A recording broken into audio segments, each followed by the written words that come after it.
केवल एक धतूरा, उस धतूरे को फोड़कर उसके अंदर का फल निकालकर उस फल को शिवलिंग पर चढ़ाकर एक लोटा जल शंकर भगवान को समर्पित कर कर।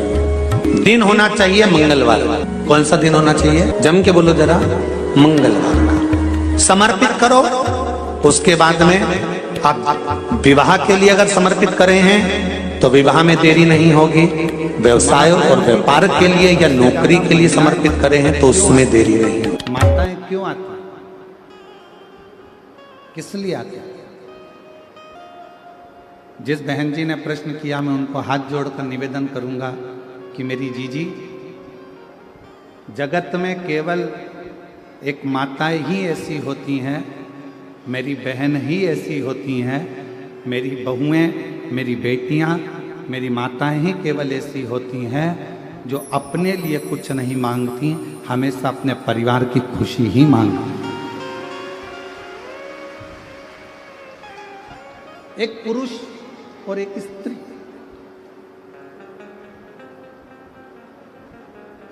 एक पुरुष भी मंदिर जाता है, स्त्री भी मंदिर जाती है। एक पुरुष भी मंदिर जाता है और एक स्त्री भी मंदिर जाती है। दोनों के मंदिर जाने में अंतर है। पुरुष मंदिर जाएगा तो भगवान मेरा व्यापार अच्छा चलाना, मेरा घर अच्छा रखना, गाड़ी दिला देना, और वो जो फैक्ट्री का सोचा है वो फैक्ट्री डला देना, वो ये सोचा है वो डला देना।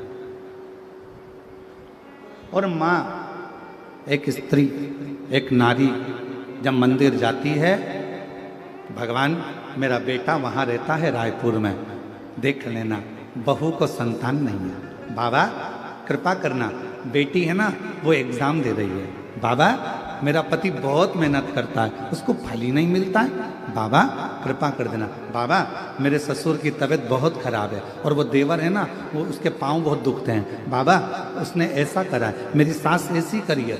एक केवल जगत में एक माँ, एक स्त्री, एक नारी ऐसी होती है जो मंदिर में जाकर भी, परमात्मा भी अगर उसके सामने खड़ा हो जाए तो वो खुद के लिए नहीं मांगती, मांगती अपने परिवार का सुख है। वो अपने लिए कुछ नहीं मांगती, अपने लिए कुछ मांगना नहीं चाहती, वो मांगती केवल परिवार का सुख है, परिवार के लिए मांगती, केवल परिवार। मेरे बेटे के लिए ये देना, मेरी बेटी के लिए ये देना, मेरे ससुर के लिए ये देना, मेरी सास के लिए ये देना, मेरे रिश्तेदार को ये देना, मेरे परिवार को ये देना। वो स्वयं के लिए नहीं मांग रहे, स्वयं।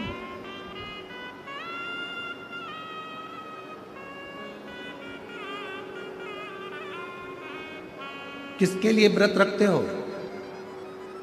चतुर्थी का व्रत मेरी माताएं रखती है, चौथ का व्रत अपने पति के लिए।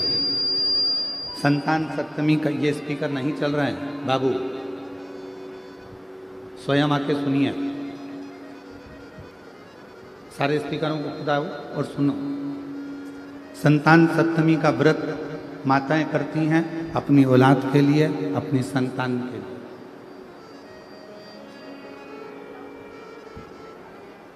चतुर्थी का व्रत करती हैं स्वयं भगवान अपने पति के लिए। नवरात्रे का व्रत करती हैं अपने पूरे परिवार की खुशहाली के लिए, परिवार के आनंद के लिए, परिवार के सुख के लिए।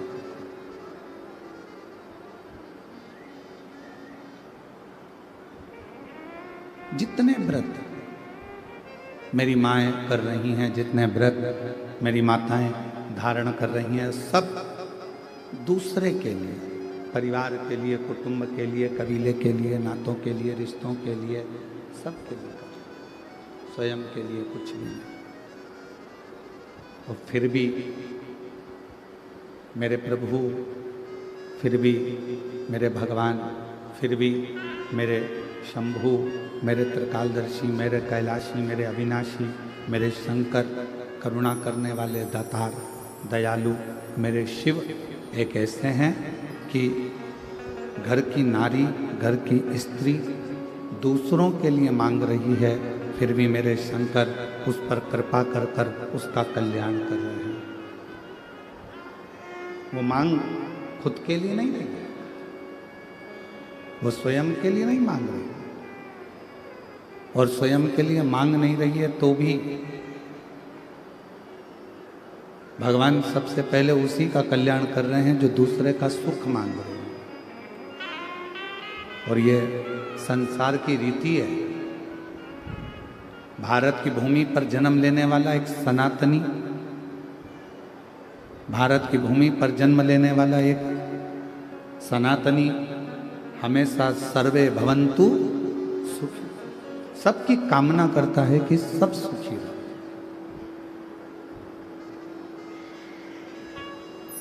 सबकी कामना करता है कि सब सुखी रहे, कोई दुखी ना रहे। और सुखी रहे संसार में, दुखिया रहे ना कोई, ये अभिलाषा मेरी है, सो प्रभु पूर्ण हो।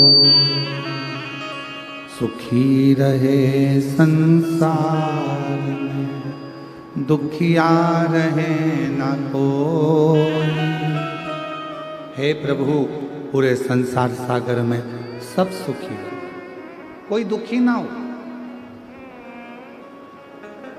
सबको खुशियां मिले, सबको आनंद मिले, सब सुखी रहें। यही जीवन का एक सुख हो, यही जीवन का एक आनंद हो, सब कुछ। शिव महापुराण की कथा कर रही है, भगवान शंकर का चरित्र कह रहा है, शिव तत्व कह रहा है। शंकर भगवान की कथा कहती है कि मन साफ कर लेना मतलब शिव को अपने भीतर उतार लेना। भगवान शंकर को अपने भीतर प्रवेश करा देना, भगवान शिव को अपने भीतर उतार लेना। यदि मन साफ है तो, अगर मन क्लीन है तो मन साफ। और शंभु शरण मांगू घड़ी रे घड़ी, दुख काटो दया करी दर्शन आपो। शंभु शरण मांगू घड़ी रे दुख काटो दया करी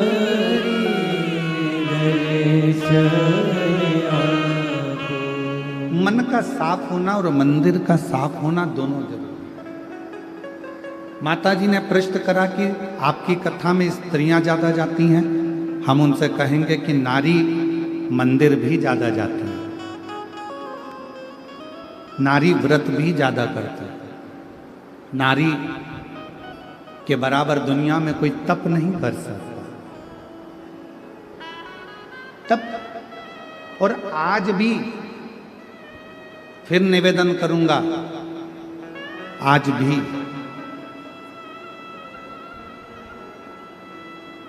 अगर ये संसार, आज भी अगर ये पूरी दुनिया, पूरा जगत अगर सही तरह से टिका हुआ है तो पूरे विश्व की जितनी भी नारियां हैं, जितनी भी भारत देश की मेरी माताएं हैं, इनके व्रत, इनकी साधना, इनका तप, इनका उपास और इनका सातित्व इतना है जिसके बल पर आज भी भारत माता की ये भूमि आनंद के साथ टिकी है। ये सातित्व है आपका।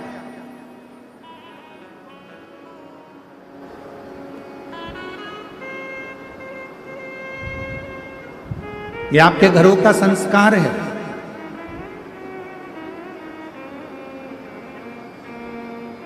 ये आपका सातित्व है जिसके बल पर ये संपूर्ण विश्व, संपूर्ण ब्रह्मांड, संपूर्ण जगत आनंद के साथ में रह रहा है।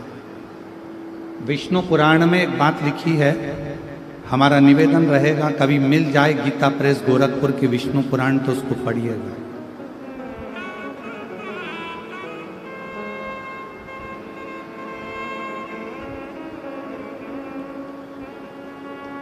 कवि गीता प्रेस गोरखपुर की विष्णु पुराण यदि आपके घर में हो, आप ज्यादा नहीं पढ़ सकते तो हिंदी की टीका पढ़िए। और गीता प्रेस गोरखपुर की विष्णु पुराण में लिखा है, गौ सती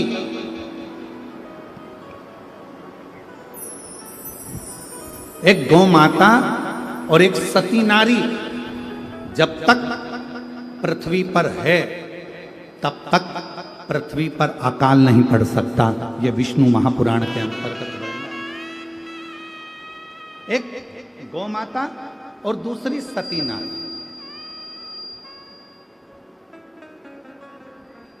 और ये आपका सातित्व ही तो है। ये मेरी जीजियों, कोई भी घर में त्योहार आता है तो सबसे पहले पति कोई तैयारी नहीं करता, घर का बेटा कोई तैयारी नहीं करता, घर की बेटी, घर की माँ, घर की स्त्री, घर की सास, घर की बूढ़ी माँ, घर की बहुएं, बेटियां तैयारी करती हैं। सात्विकता है।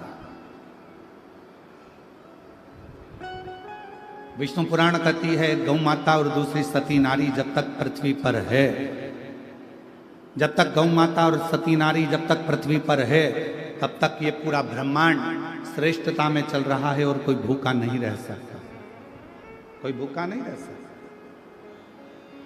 वो श्रेष्ठता में भूखा नहीं। शिव कथा कह रही है, भगवान शंकर का संवाद कर रहा है, शिव महापुराण की कथा कर रही है। मन को साफ रखिए, मन को पवित्र रखिए। और तुम आना भोले बाबा, तुम आना भोले बाबा, मेरे मकान में तेरा डमरू डम डम बाजे सारे जहां में। भगवान शंकर कौन से मकान में आप बुला रहे हो? भगवान शिव को किस मकान में निमंत्रण दे रहे हो? तो शिव महापुराण की कथा कहती है ये गारे का, ईंट का, सीमेंट का, लोहे का बना मकान नहीं। हम किस मकान में? तो कहा मेरे मन के मकान में। तुम आना भोले बाबा, मेरे मकान में तेरा डमरू डम डम बाजे सारे जहान में। बाबा मेरे मन के मकान में आप आना। और किसको लेके आना? तुम गणपति को लाना, संग रिद्धि सिद्धि लाना, मेरे मकान में तेरा डमरू डम डम बाजे सारे जहान। आप गणपति मतलब बुद्धि को लेकर मेरे हृदय में प्रवेश करना, आप रिद्धि सिद्धि मतलब संस्कारों को लेकर मेरे हृदय में प्रवेश करना। ये मेरा मन रूपी जो मंदिर है, मकान है, इसके अंदर आप प्रवेश करें, इसके अंदर।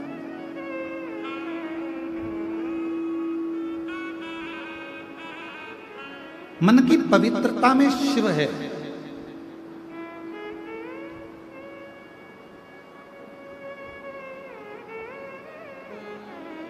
एक कितना सुंदर चरित्र आता है।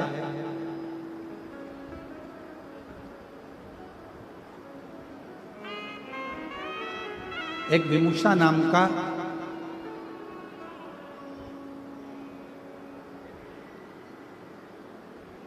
साधारण सा एक मानव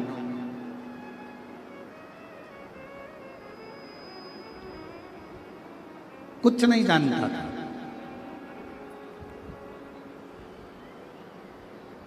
और विमुषा का जो शरीर था, पूरा की पूरा शरीर बेकार सा था, पूरा शरीर।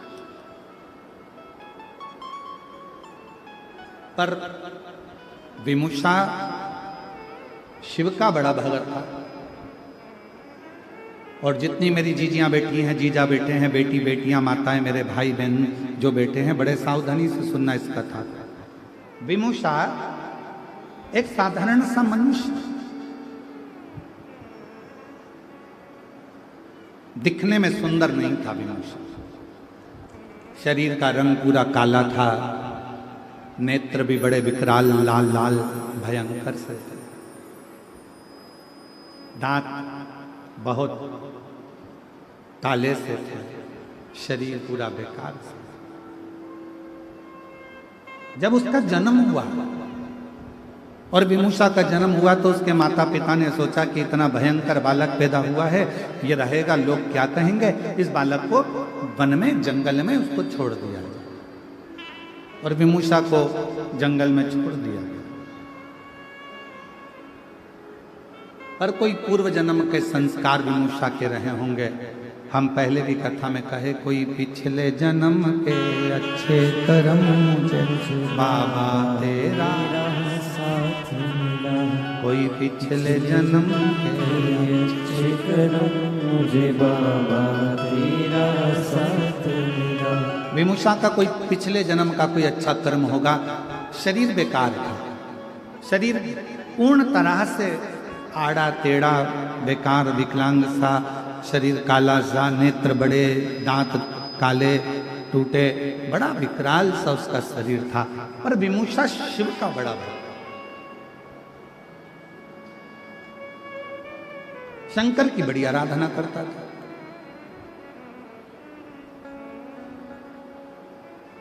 जिस मार्ग से विमूषा निकल कर जाता था, उस मार्ग से महिलाएं, पुरुष, बच्चे, बूढ़े कहीं विमूषा ना दिख जाए, उसका चेहरा देखेंगे तो हमारा दिन बेकार हो जाएगा, ये विचार करते थे गांव के लोग। और उसका मुख नहीं देखते थे, उसका मुख नहीं देखते।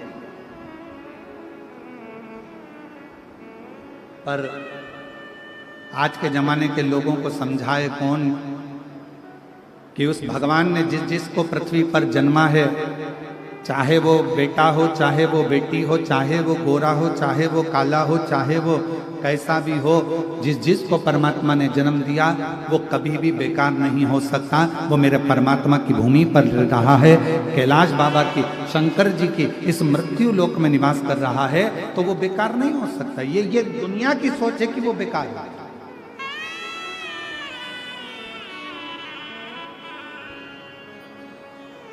विमूषा जहां से निकलता सब हट जाते, कोई उसको देखता नहीं। लोगों को लगता है इसका मुख देखेंगे दिन बेकार चले जाएगा, इसका मुख का दर्शन करेंगे दिन बेकार चले जाएगा, सोचते।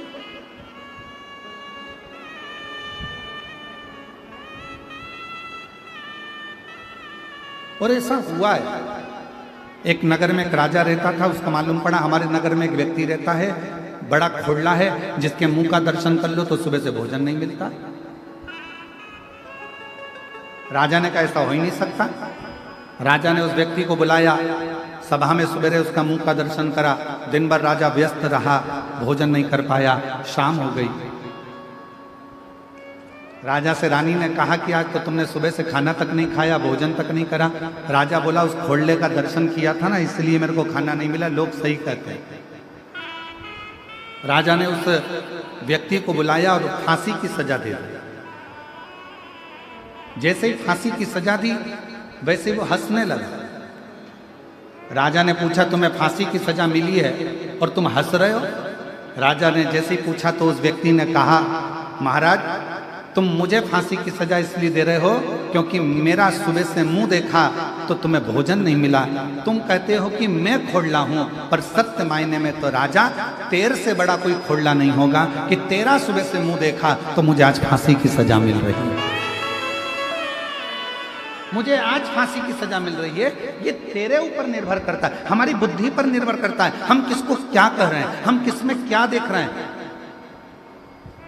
विमूषा शिवजी का भक्त था, पर बच्चे उसके पास नहीं जाते, स्त्रियां उसका मुंह नहीं देखती, गांव के लोग उसको नहीं देखते। जिस मार्ग से विमूषा निकल कर जाता उस मार्ग को लोग खाली कर देते, फिर भी विमूषा आनंद में रहते। हम तो बाबा के भरोसे चलते हैं, हम तो बाबा के भरोसे चलते हैं। ये दुनिया वाले जलते हैं, ये दुनिया वाले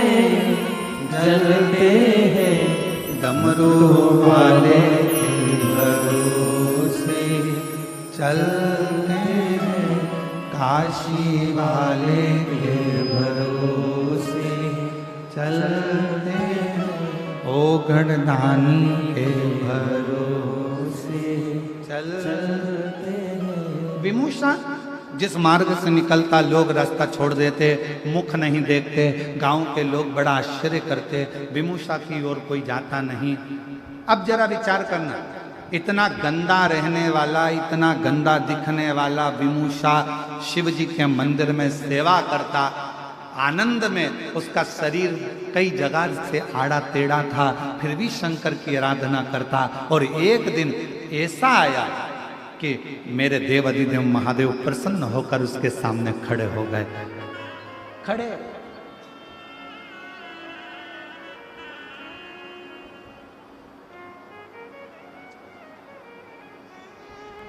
क्या चढ़ाया था विमूषा ने जो भगवान शिव प्रसन्न हो?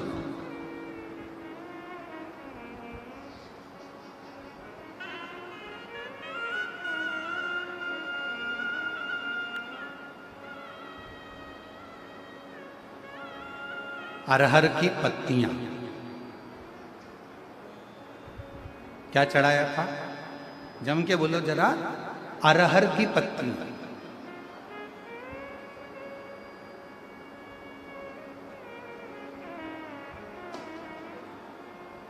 कई लोग उसको तुअर कहते हैं, कोई अरहर कहते हैं, कोई कुछ कहते हैं, उसकी पत्तियां।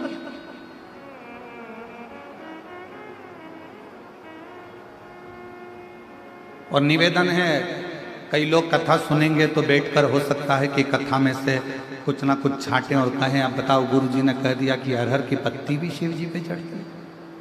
तो हमारा निवेदन है, पहले एक बार शिव महापुराण को जरूर पढ़ना।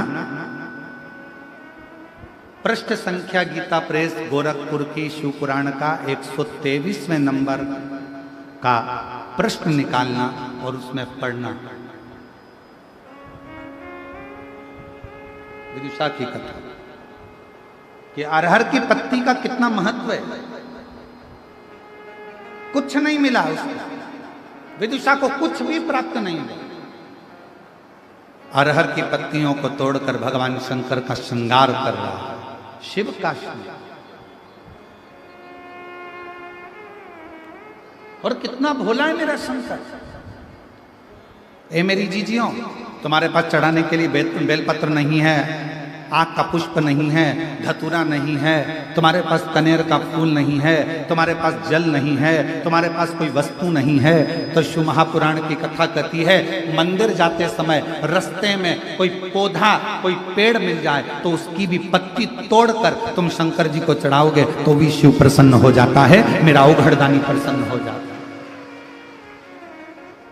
मेरे शंकर भगवान को प्रसन्न करना बहुत सरल है। भगवान शंकर को प्रसन्न करने के लिए कोई कह रहा है धतूरा जरूर होना चाहिए, ये फूल जरूर होना चाहिए, बेलपत्र जरूर होना चाहिए। और कई लोग सुबह सुबह प्रदोष के आप गूगल सर्च करोगे तो ऊपर लिखा हुआ जाता है, ये मत चढ़ा देना, शंकर जी रुष्ट हो जाएंगे। शिव महापुराण की कथा तो यह कहती है कि चोर चोरी करने गया, चढ़ाने को तो जान दो, वो खुद ही चढ़ गया। शंकर जी रुष्ट हुए क्या? जम के बोलो जरा। चोर खुद चोरी करने गया, शिव जी के ऊपर चढ़ गया, शंकर भगवान प्रसन्न होकर उसको वर प्रदान कर दिए और उस चोर को कुबेर बना दिया। जरा विचार करिए, लोग कहते हैं ये मत चढ़ा देना, शिव जी नाराज हो जाएंगे, ये मत चढ़ा, शंकर जी की पूजन में ये भूल मत कर देना। सुबह से गूगल आकर मोबाइल खोलते से ऊपर ही लाइन लिखी हुई जाती है, ये मत करना, आज प्रदोष का दिन है, शिवरात्रि का दिन है, सोमवार का दिन है, सावन का महीना है, ये करोगे तो भगवान रुष्ट हो जाएंगे। मेरा शंकर भगवान कभी रुष्ट नहीं होता। अपनी औलाद से माँ बाप कभी बहुत देर तक रूठे नहीं रहते, वो तो गले लगा लेते हैं, स्नेह करते हैं, आनंद करते हैं।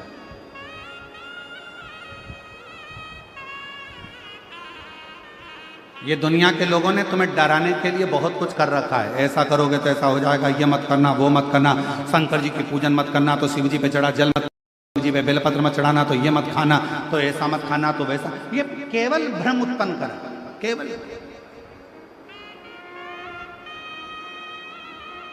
विदुषा क्या चढ़ा रहा है? अरहर की पत्ती, केवल अरहर की पत्ती से श्रृंगार।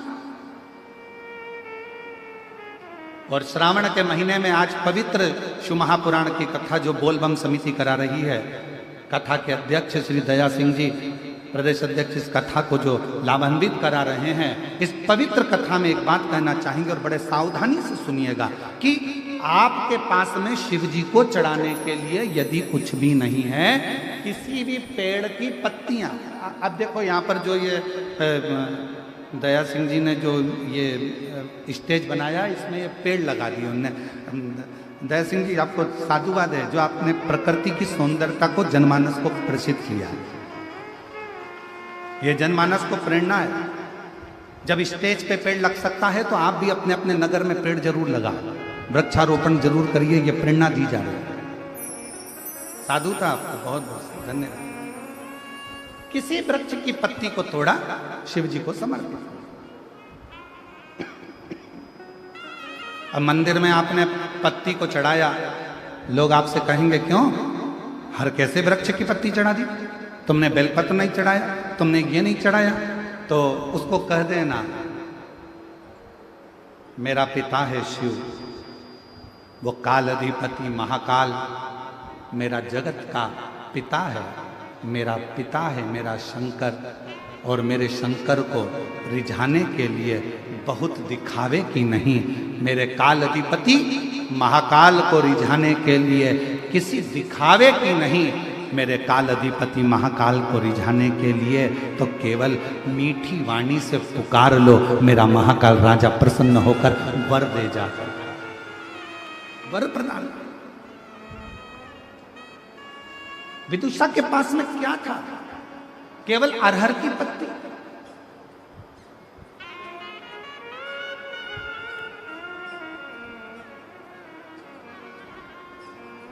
एक बेल पत्र में लाया,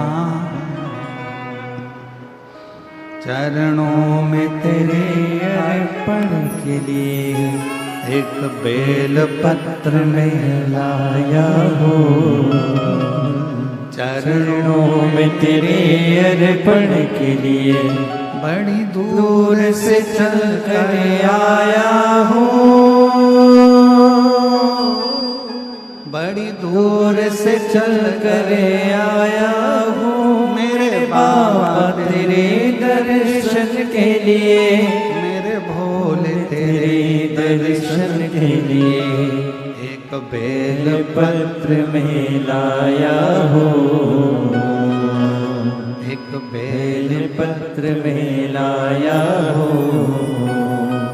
चरणों में तेरे अर्पण के लिए, एक बेल पत्र में लाया हो, चरणों में तेरे अर्पण के लिए। एक बेलपत्र से मेरा शिव प्रसन्न हो जाता है, एक साधारण सी दुर्वा से मेरा शिव प्रसन्न हो जाता है, मेरा शंकर प्रसन्न हो जाता है।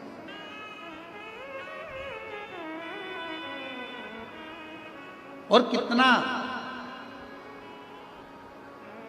एक बहन ने पत्र में लिखा है,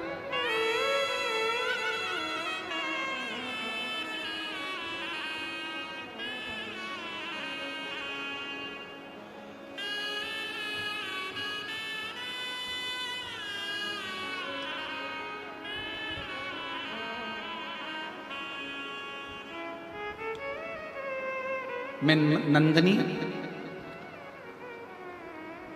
मेश्राम, पति देव कुमार मेश्राम, ग्राम रानी तराई, तहसील पाटन, जिला दुर्ग, छत्तीसगढ़ की निवासी हूँ। कहीं बैठी हो तो हाथ हिला सकते हैं, आप ही हैं। बच्चे आए हों तो उनको ला सकते हैं, ले आए। मेरी शादी को 12 वर्ष हो गए थे, संतान का सुख नहीं था। डॉक्टरों को दिखाया तो डॉक्टरों के हिसाब से इलाज तो बहुत चला पर औलाद की प्राप्ति नहीं। तब आपकी कथा के माध्यम से टीवी पर सुना था, सावन के महीने में जब कावड़ यात्रा आए, सीहोर की अगर कावड़ भरने के लिए आओ और तुम्हारे यहाँ यदि औलाद ना हो और प्रदोष के दिन की कावड़ अगर सीहोर की तुम भरने के लिए आओ तो अपनी गोदी में थोड़ा सा धान चावल गोदी में बांध लाना और उस गोदी में बंधे हुए चावल को जब प्रदोष के दिन, और वो कावड़ फिर भरा रही है 6 अगस्त को, प्रदोष के दिन जब आप कावड़ भरने सीहोर आओ, सीवन माँ का जल भरो तो अपनी झोली में गोदी में चावल डाल लाना, और वो चावल गोदी में रहने देना, कावड़ लेकर कुबेर भंडारी के यहाँ जाके चढ़ाना, बाद में हाथ में चावल लेकर अपने मन की कामना कर कर कुबेरेश्वर बाबा को वो 2 दाने 4 दाने धान के दे देना, और वंश की वृद्धि उससे होती है।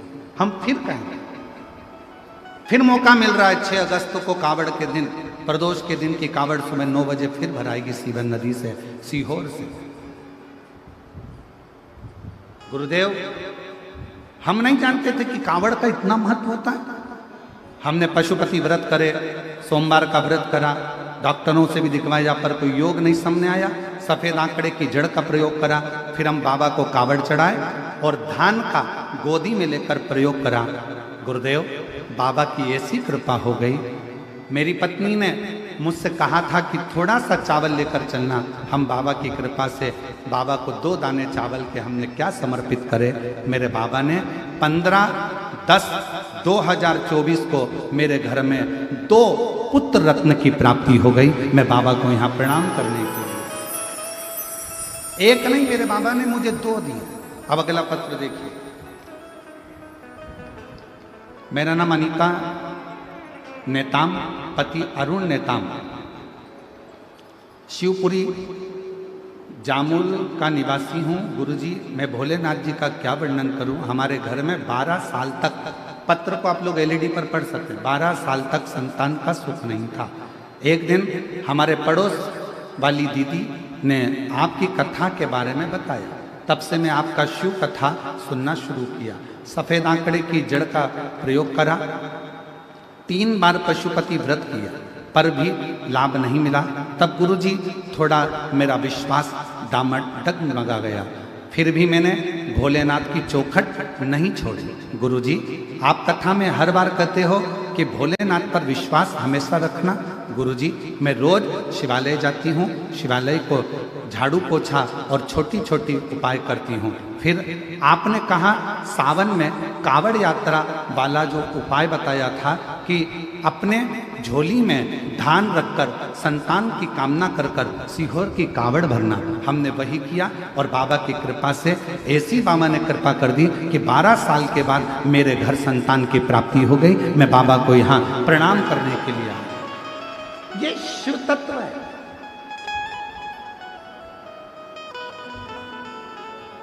और लुटा दिया भंडार काशी वाले ने, कर दिया माला मान काशी वाले। जो जैसी भावना लाया वो वैसा ही फल पाया।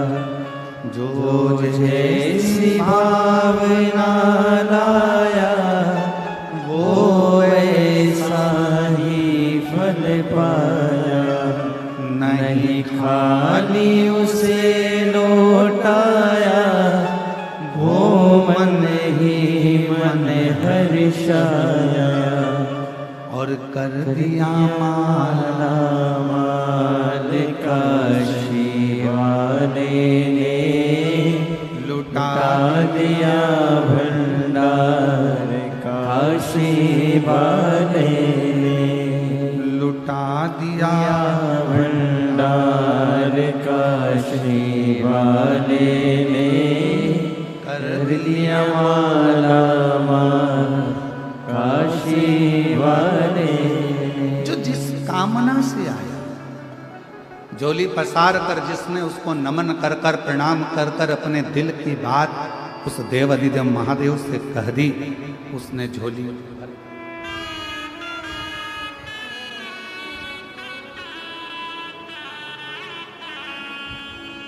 जो जैसी भावना लाया वो वैसा ही फल पाया। एक बार जोरदार ताली बजाकर। जो जैसी भावना लाया वो वैसा ही फल पाया, नहीं खाली उसे लौटाया, वो मन ही मन हर्षाया, कर दिया फिर खुशहाल काशी वाले ने, लुटा दिया भंडार काशी वाले ने, लुटा दिया भंडार काशी वाले ने, कर दिया माला माल काशी वाले ने। एक का नाम शिव, दूसरे का नाम शंभू। एक बार जोरदार ताली बजाइए बाबा की। शिव तत्व लोग कहते हैं सीहोर की कावड़ इतनी प्रसिद्ध क्यों है?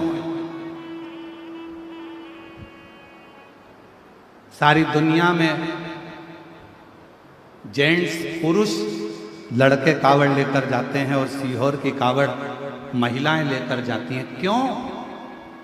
कई माताएं अपनी झोली पसार कर धान गोदी में डालकर, जिनके यहाँ 15-15, 20-20 साल तक औलाद नहीं होती, वो भी कमर में खोस कर 2 दाने चावल के रखकर कंधे पर कावड़ लेकर प्रदोष के दिन कावड़ भरने के लिए चलती हैं और पति के साथ कदम से कदम मिलाकर आनंद के साथ दोनों चलते चलते बाबा को कावड़ चढ़ाते हैं और बाद में वही चावल का दाना कुबरेश्वर बाबा पर देते हैं। मेरा बाबा उसकी झोली भर देता है, संतान दे ही दे। संतान, इतना महत्व कुबरेश्वर बाबा की कावड़ का है।